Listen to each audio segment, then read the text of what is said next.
Busy ngayon si Quinten Post sa G-League at sa kanyang debut nga siya'y kumamada ng 28 points and 15 rebounds. Yan ho'y magandang numero para sa rookie ng Golden State Warriors.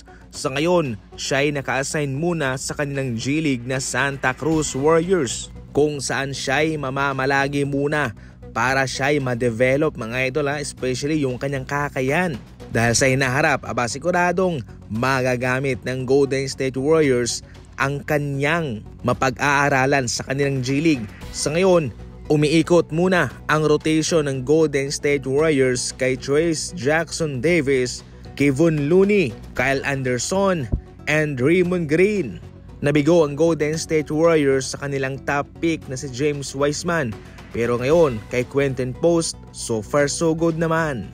Samantala, malinaw na raw na siguradong magkakaroon ng 15-0 record ang Cleveland Cavaliers sa season na ito. Sa ngayon, ang kanilang record ay 11-0, pero yung kanilang susunod na 4 na mga laban ay laban nga ho sa Chicago Bulls, 76ers, Chicago Bulls muli, at Charlotte Hornets, ang mga kupunan na so far hindi naman maganda ang nilalaro as of now. Kitang-kita naman dyan na syempre hindi nga ho talaga medyo mahirap ang kanilang schedule Pero sa kabilang banda, yung sinasabi ko rito, panalo ay panalo, talo ay talo, counted pa rin yan. Walang problema dito kung sila'y palaging mananalo.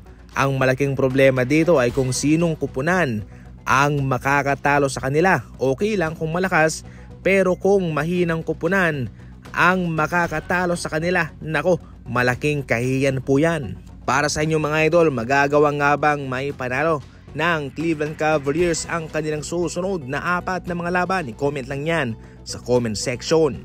Samantala, mukhang mahirapan si Jason Tatum rito sa kanyang goal na manalo ng MVP sa season na ito.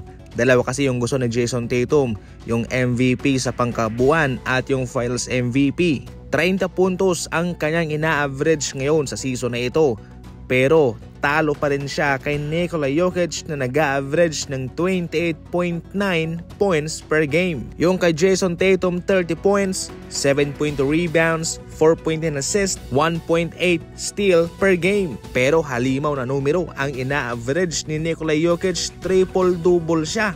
28.9 points, 13.2 rebounds, 11.3 assists per game.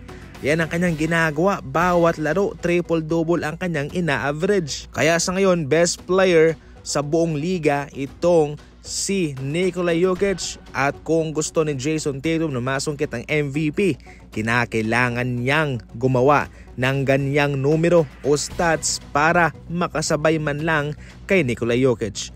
Ano sa tingin ninyo mga idol? Mayroon bang tsansa si Jason Tatum na masungkit ang MVP award sa season na ito? I-comment lang yan.